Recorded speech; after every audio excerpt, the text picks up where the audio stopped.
Hello, guys. Welcome to another episode of the e-commerce lab by Ecomcy, the place where AI related to Amazon FBA product level and e-commerce. My name is Vincenzo Toscano, founder and CEO of Ecomcy, and today we're bringing on a special guest. His name is Sebastian Eduard, and he's the co-founder and CEO at Insiders, which is also one of the top agencies out there when it comes to managing your PPC on Amazon.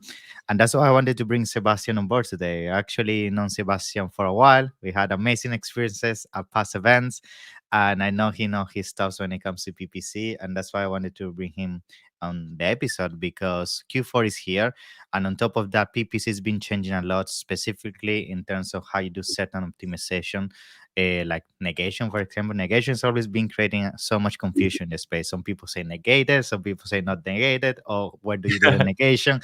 So that's so gonna be an interesting conversation we're gonna be having today and much more. But other than that, Sebastian, I just want to welcome you to the show. Thank you so much for coming. How you doing, my bro?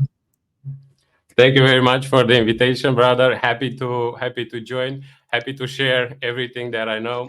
I've always chosen to be transparent and help everybody. That's why I love this industry. That's why I've been in it for so long, honestly. Yeah, I love it. I love it. I think, at the end of the day, that's also the reason why we do, this podcast is be able to share all the wins and also the losses that we go through our journey as, sellers and also agency, and be able to support so many sellers that, let's be honest, it's getting tougher and tougher. And I think a little piece of wisdom sometimes can be different between making it and not making it, right? So I guess before we jump into the topic today, Sebastian, just for people that might not know you yet, like tell us a little bit about you, how you jump into the space, and then let's dive into the topic. Yeah.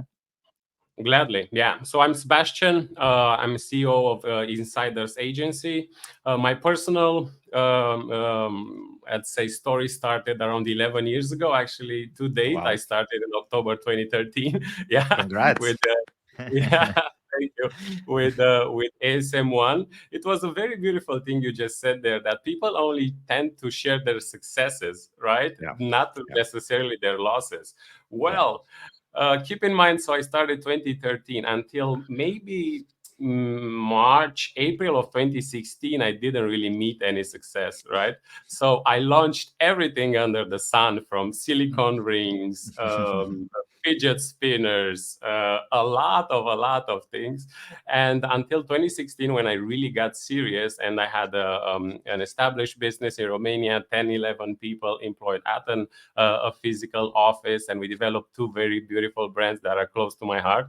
Until then, it was honestly a lot of a lot of learning, right? Let's Yeah. be yeah, let's be in terms with today's I metrics, I know. would I say. know.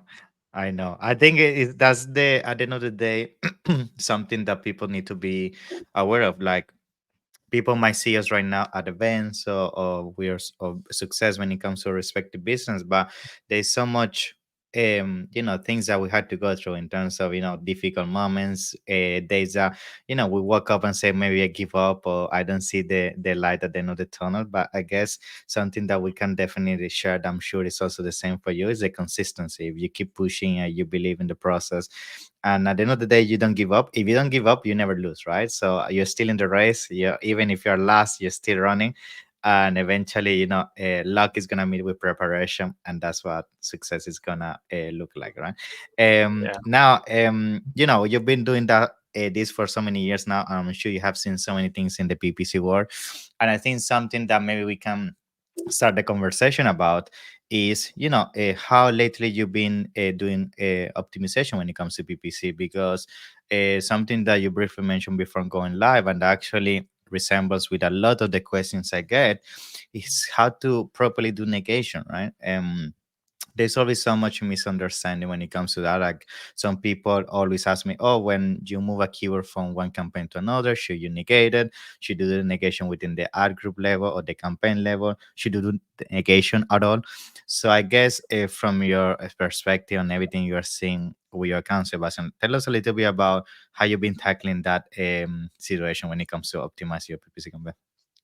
Beautiful subject. Beautiful Yeah, subject. Yeah. And I will do a short intro for this one, and I will Yeah. make sure everything connects until the end. So, first of all, at Insiders, we have a manual approach, meaning Mm. 100% of the actions on the account are made by these AI, right? Mhm. By human hands. Even though we use software for scraping, Yeah. brainstorming, researching graphs, and so on, of course, to be up to date, everything is manual.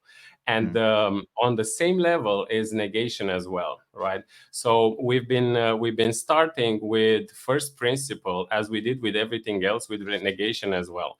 And you're gonna hear some things that will make sense, but nobody pretty much does it.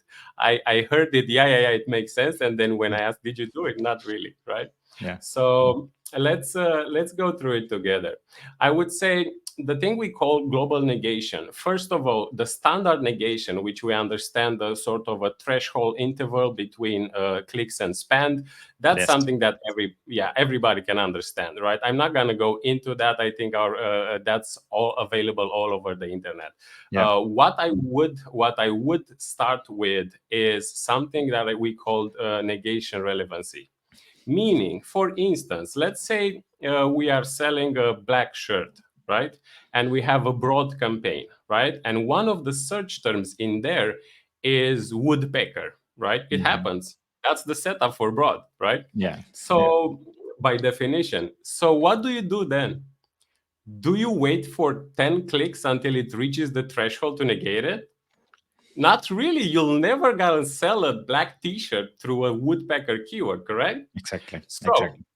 what we do is make sure it's relevant and it gets negated from the first click, right? Mm. First click negated because it will never reach a point where it will ever convert, right? So this is relevancy, which is very important. Second, I would say once we found that keyword and we negated it in this broad campaign, guess what? You have maybe six, seven, eight broad campaigns or research campaign or phrase campaigns that will end up spilling the same search term, right? Yeah. So this is something that we call cross campaign negation, meaning I do a list, a global negation list for every ASIN, every portfolio that I have. And once I have vetted and discovered a correctly negated word, it should go everywhere, right? Yes. Globally.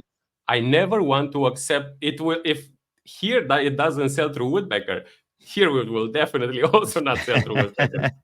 And you Pretty mentioned there's simple stuff. something. No, it makes sense, and something that I feel people don't say that's also very important is that you say relevancy, and the reason why I want to make a quick parenthesis is that if you don't start negating these keywords from very early on, and I have seen that happening, then you start building essentially a correlation between your product and the wrong attributes. Maybe luck, by luck, especially at the beginning, you might make a few sales here and there, but they're very unprofitable, and you might take the decision to leave them on for a long period of time. We know that that might potentially get you ranked sometimes on keywords that are not going to be profitable for you in the long term. So you have to be very strategic and remove any emotion. And if that keyword is not related to your product, no wait for the system to tell you, like, you know, for a fact it's not a keyword, and just move on, right? Perfect. Yeah. Perfect Yeah. comment. And Yeah. I would also continue with propagating this. So let's Mhm. continue with our example. So we have our setup of research campaigning, setup broad phrase auto, and then we will launch new campaigns for whatever reasons we want to increase our market share, etc. Mhm. Those new campaigns, guess what? They should start by having everything that we know already negated. I don't need Yeah. to find out. I already paid for that information, right? I have it. I don't need it anymore. Thank you very much, right? Mhm. So this is part of what we call global negation, and definitely very important, negating as phrase negative the root words that will never convert for you, right? It's a very straightforward, simple tactic, and honestly, the easiest way for people to do this, because saying it, we don't really know the level of the Mhm. audience, right? If you are for year one PPC, it's a bit like finance, a lot of complicated things. But at the end of the day, if somebody gives you A, B, C, D, it's quite Yeah. straightforward, right? Yes, I know. So we did exactly that. So on our website, insiders.agency, you'll see now we have a global negation article, it's sort of a 10-minute read, a 30-minute implementation, but it goes through a Mm. step by step. And honestly, it will help plug a lot of holes in your Q4. Yeah, I know. I think negation at the end of the day is something that, and I've seen this mistake all the time. You mentioned something which is a phrase negation, and that's also such a easy win. Like I've seen this mistake so many times. Like let's say your product is a red water bottle, right? So you know for a fact, if the bottle is red and you know there is a lot of keywords that have to do with all colors that you don't sell, all the other colors have to be negated from a phrase perspective, because I mean, who is gonna buy a red bottle if they're looking for yellow, right? Exactly. Small things like this, and I'm sure you see all the time, that can easily add up to thousands of dollars, especially in Q4, where expense can become very very significant. Now talking about negation to conclude on this, and then of course we jump into Q4, which is also a very interesting thing I want to cover. There's also this constant debate when it comes to negation. Like if you have a keyword that's performing very well in a campaign and you want to move it to a new campaign, like should you negate this keyword or should you not negate it, or how is the dynamic behind that? Because of course there is one thing that is negating from day one when the campaigns are new, but then how negation evolves as you move keywords from campaign to campaign. Is there some kind of dynamic you have seen performing better, like you like negating, or you like to keep it as it is even if you move the keyword to a new campaign? What is your take on that? Beautiful question. Yeah. So I have something, we do something that we call keyword transplant, right? Okay. So between the first steps that we take when onboarding an account, we make sure that every single main keyword, let's say, has one campaign, one ad group, one keyword inside, which by the Mhm. way is the only way you can have full control on a keyword. There is Yeah. no other ways. This is not a debate. Okay. Then inside such campaigns, sometimes we find two main keywords, right? Within one ad group with 10 keywords, two of them are actually main keywords, right? Yeah. Which then becomes a problem. Therefore, we want to make sure each of them gets correct, let's say, correct care, right? Because if you Hmm. start, for example, modifying placement percentages, Yeah. once you have two assets inside your campaign, one is not correctly optimized Yeah. by default because you're optimizing averages. So one must go, right? Usually we choose to transplant the secondary one, so the smaller one or the least relevant one with the worst performance in advertising. What we do through this transplant is we don't negate it first. We move it to a new campaign and we are aware this is a learning stage. Same keyword, same bid will have 1.5 CPC, and from 30% ACOS, it will have 55% ACOS, right? Mm. We've been in the game, we know what's going to happen, and we know why we do this. So what we do, we usually start with the new campaign keyword with a higher bid, let's say around 50% higher than this one. What I'm Hmm. trying to do is move the traffic from there to here. Hmm. So I can stabilize the second main keyword and make sure it gets also preferential treatment, so we can squeeze everything possible from this one as well. Usually it takes around 10 days. We make Okay. sure we register the traffic, we increase this bid, we decrease this bid, we increase this bid, we decrease this bid. It takes around 10 days. We did this with millions and millions on keywords, and trust me, it works, right? Cool. And at the end of the day, yes, this is the way I would move keywords, and not necessarily through, let's say, negating, right? This is sort of isolation, the Okay. way you, yeah, the way you mention things, right? So I want to isolate, negate my exact main keyword everywhere else. So I only get the black t-shirt traffic in this one, right? Exactly. So important. This And I think that the reason why, just to make also a quick comment, that's so powerful, because if you then spread your effort across that single keyword across multiple campaigns, then it's very difficult for you as an advertiser to know actually what is the impact of that keyword on your performance, because then you're having 20 clicks from this keyword on this campaign, 30 clicks here, and then 40 clicks, and then it's difficult for you to know is actually this keyword profitable, it's not profitable, is what is more over a conversion. So if you have it all in a single campaign, you're able in a few seconds to know if this is actually the keyword to keep running or not. Right? Yeah. correct. And further on, evaluate the success, right? What did I Hmm. put in? For instance, in this main keyword, what's my bid? What's my spend? Let's say, I don't know, 5,000 the past week. Okay, let's see rank now, right? How did this affect it?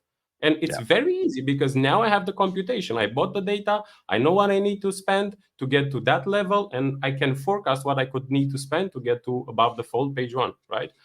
But exactly. if it's in 16 campaigns, broad merge, auto, etc., then it would be like, please God. Yeah, I know. It's just playing the roulette. You're in the Yeah, casino. Yeah. and it is mathematics. It's not hope is not a strategy. Exactly, exactly. Now, something I'm sure people is gonna wonder as well is that when you do that migration, sometimes it might happen that if the queue is performing very well on a campaign that's very old or has a lot of history, sometimes it's difficult for you to replicate the same on a new campaign, right? And this sometimes has to do with things that are difficult sometimes to justify on paper, just the way Amazon works. Sometimes campaigns have a longer history because of the attribution is being given to it, performs better than new campaigns. So have you seen a scenarios when you do the migration and then the performance is not there and then you need to go back, or is that something later you're not seeing as often anymore? Yeah, honestly, it did happen around 2 or 3 years ago, I would Hmm. say, but I wouldn't say it's the tactic I just described. It was the Hmm. lack of pretty much know-how in that one, right? So we Mm. did move back on some keywords in the beginning, but after we perfected the method, not really.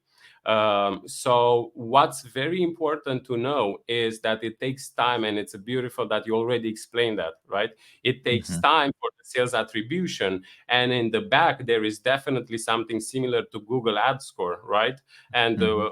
otherwise it wouldn't work this way, right? So what Mm. I would recommend is patience. If it happened once, it will happen again. Yeah. And very important, even if for the first 3 weeks, 4 weeks, 5 weeks, again, this is a long-term project, I would say, in PPC. This is will not happen tomorrow. If you do it tomorrow, it will be a very heavy transition. If you just shut down, create a new one, it will be a heavy transition, right? But if you do it in time and if you prepare for it, it will happen by default.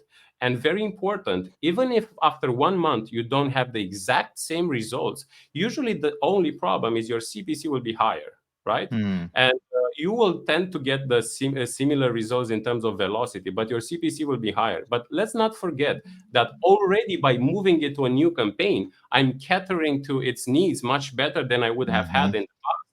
So I'm already getting more revenue, Exactly. better performance by moving it along, right? In my opinion, if I would just get the question and 80% similar results, I would take it. So if I just have Awesome. 80, like in delegation, for your Yeah, management, yeah, if yeah, yeah. 70 to 80%, then I'm good. I can move on. Love it, love it. Now, we briefly mentioned, and I think that's where I want to use the opportunity to shift towards that Q4, right? I think we're pretty much in Q4. We're already started, but given that this episode is gonna go in the ears of so many sellers that are going through that phase, and they're taking action right now to take advantage of November and December, I'm sure there's some tips that you can still do while in Q4 to maximize the return on your investment. So I guess from your side, given that you're helping some of your clients to get ready for Q4, what are some of the best practices you think people should be doing from the perspective of routine, or maybe checking their keywords, checking their budget? Is there some kind of checklist, high level, that you think sellers must be doing to leverage this period of the year? Thank you very much for your question. I would give some things that I Hmm. would do, and then I Yeah, would say exactly what we do.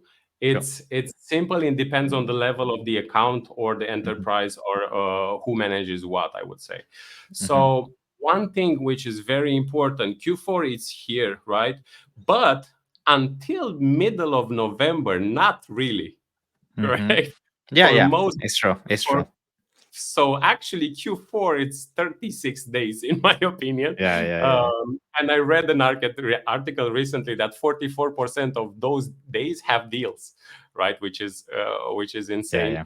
I know. So right now, if I would be, let's say, in mid of October, one thing that I would do while everybody else relaxes is this: go back to your past data and understand how it worked the past year.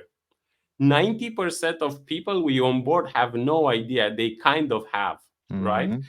But KYC is not know your customer, know your numbers. As a CEO or as an entrepreneur, you really have to, right? Yeah. So then, once we know where we start from, I would just look at the basics. Honestly, at Insiders, we do everything manual, and we're not really looking at upper funnel about, I don't know, SD campaigns, Hmm. auto. If you manage the basics very well, you'll do very good. Yeah. So I would follow my previous conversion rate, SFR, BSR, search volume, right? PPC conversion rate, percentage of PPC sales from total sales. If you know those per Mm. product, you don't need me. You will see actions that are necessary, right? Yeah. Then let's say we have the data and we move towards November 15th, let's say. First of all, one thing where we make a lot of profits for our clients is preemptive action. And honestly, it's not wizardry. You know, when somebody does a thing very good, it looks like magic. Exactly. It's not. And I'll Yeah. tell you why. I look back for the past 2 years. When does actually the search volume increase? And you'll be surprised that it's almost specific to the day and almost specific to the hour. And our competitors from our clients will realize the traffic increased and then come up with their bids and their budgets. Too late. It's too late. Yeah. Yeah. Ta-da! Guess what Yeah. happened then? I'm Yeah. already at $4 and 10K budget, right? Yeah. Let's Yeah. go. Enjoy it. Yeah. So that's Yeah. very important. And it's as easy as I just said it. You just need to go back and understand when the traffic starts. One day before, full throttle. Mhm. Exactly. That's one thing. Second thing I would say, which I keep saying all over the place and nobody actually does It's doing it. Yeah. it. Second thing is, this is the time to rank people. Now, now we are ranking, right? While most of our competitors are shielding their profits because everybody's window shopping and nobody's And everybody's converting. scared because it's been, let's be honest, it's also been a tough year. So everybody's so at the defensive kind of a mindset. Yeah, it's true. Like they're diluting the efforts in ranking. Hmm. Exactly, and there's our opportunity. That's why I'm Yeah. saying it. That's why I'm saying it now. So while all our competitors, your competitors, are down in bids and shielding themselves because the profitability is not nice, we Hmm. see it as a very small investment for what we will get. Right. So Hmm. right now, I think 80% of our clients have bids that are almost the level of Black Friday, which is insane. Right. Yeah, yeah, I yeah, yeah. have $9 bids right now. I have $14 bids right now. I know. Why? Because I know the main keywords need to be on position number 1, 2, 3, 4 when November 15th starts. And you take Guess what? advantage of organic. Hmm. Guess what will happen then? It's too late. It's already too late. It's already too late. When you realize it's too late, right? So I think these should help any industry, right? Any Hmm. niche you're in. These tactics are generally applicable and you can do it now. Yeah, I think with PPC, that's the other thing. I feel a lot of people when they do PPC, they use it as a reactive strategy rather than a preventive strategy, right? And essentially, they try and we see that all the time. People doing adjustments to the PPC like daily sometimes, which I find crazy, or things that are just based on what is happening in the moment in time. But yeah, people don't understand that some of these things basically took weeks for the outcome to be shown on the platform now, and by the time you want to react is it's not gonna be aligned with the outcome in the moment in time. And I think going back in time, I guess what I'm gonna ask you is, I'm sure one of your best friends when it comes to that is brand analytics, right? You go back in time, you have a look at what happened last year. So tell us a little bit about high level how people can leverage that, because I'm surprised, and I'm sure you are as well, that when you ask these people, people don't know they can go back in time with brand analytics and have a look at what happened last year. Yeah. Yes, very important fact. So Yeah. obvious. So through brand analytics, you can see the market basket analysis. You Hmm. can see how you stand against the competitors in terms of conversion rate, the search volume, right? The percentage of share that you have, and it's right there. Honestly, you and also, for instance, when you keep ranking, for one thing that I would keep my eye on, right, is the conversion rate that you have against your competition, right? Mm-hmm. This is a very important tactic, right? When because you tend to invest right now, we're spending tens of thousands a day Yes. investing in ranking those keywords, and I need to know my conversion rate is higher or on tier with the market, Exactly. because otherwise I will not stick. So I've honestly, going back to the losses, me personally, definitely I lost over $500,000 in faulty ranks. Gladly, this is back in 2016, 18, Yeah, yeah, 19, when we didn't have so much information. But yeah, yeah. because of that, you mentioned brand analytics, and in my mind, I had a small smile because we do manual scraping, man. Lord, yeah. So every single day for every single client, I'm getting search volume, PPC conversion rate, total conversion rate, splitting to get the overall conversion rate, etc., and doing our own internal graphs. We have a dev, Chris, a great guy for that, Mm-hmm. and because we can take our own internal decisions when it comes to that. So yeah, Awesome. definitely. Yeah, it's I think the question is already answered. You pointed Yeah. towards brand analytics. It's a quite you land there and you realize what's happening. Yeah. Yeah. Yeah. And I would Go on. just do this asterisk. Amazon is cutting the data more and more these days, Yes, right? So you cannot see, for my own brands, I can see back for more than 2 years or 1 year and that's a true. half actually now, right? Mm-hmm. So please get your data, download the data, aggregate it, and make sure you know your market, you know your niche. Because if you only have data for 1 year, no software is That's going to true. give it to you, right? And it's not sufficient information. We download everything every month, and I really recommend the same. Love it. Well, Sebastian, I mean, you've been sharing so much wisdom and I appreciate that. And I guess to conclude, is there any last minute tip or any kind of last minute, maybe, insight you want to share for people to leverage Q4 when it comes to PPC? Anything else? Yeah, happy to. So even if we are not a performance agency, right? So we don't really get paid straightforward for performance or net profit. For us, net profit is the holy grail. And I really Mhm. want to send the same message to everybody else. So every single time we onboard the client, and you know this through our past experiences together, every time we onboard the client, we make sure we get access to net profit. Why? Mhm. We're responsible for like maybe 50% of their total sales. So I want to know my PPC strategy, once it has been implemented, what was the direct impact in net profit? Yeah. It's super, super easy. And at the end of the day, ACOS, TACOS, they're vanity metrics. I Mhm. just had a discussion the previous day with an aggregator, and I show them that they have the same ACOS with the same, let's say, 30% average ACOS. I can give you double the profitability or Mhm. half the profitability, right? Same one, because we do manual optimization. We are very on point with delivering results, specific results. And so I can give you exactly flatline 30%. But guess Mm. what? If you do on auto campaign and you just negate it and it gives you the Exactly. same 30%, your ranks would plummet in time Mhm. and your organic will plummet in time. And honestly, most times we both saw this. I remember seeing this Yeah. together. It's hard to get back to it.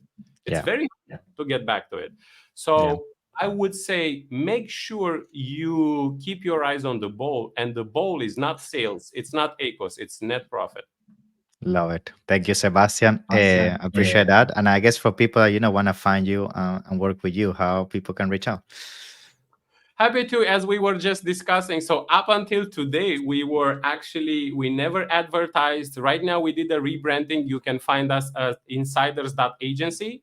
Mhm. It will be the first time we work with outside requests. We just work on referrals so far. Cool. Happy to provide the free audit. We're pretty quick with it, manual and in depth. And even if we will work together or not, I'm pretty sure you'll get a lot of insights, pretty much similar to what we're doing now. Awesome, Sebastian. So I appreciate your time. Thank you so much for being on the show. I'm gonna put all the information down in the description for people to reach out and see you soon at upcoming events, bro. Yeah. Thank you so Yes, much. see you again. Thank you very much for having me, See ya. and congrats on the grind, brother. You are Thank you. doing a great. Appreciate it. I You're appreciate doing it, a bro. great Thank job. you. Thank you. Appreciate that. Bye bye. See ya. Ciao, ciao.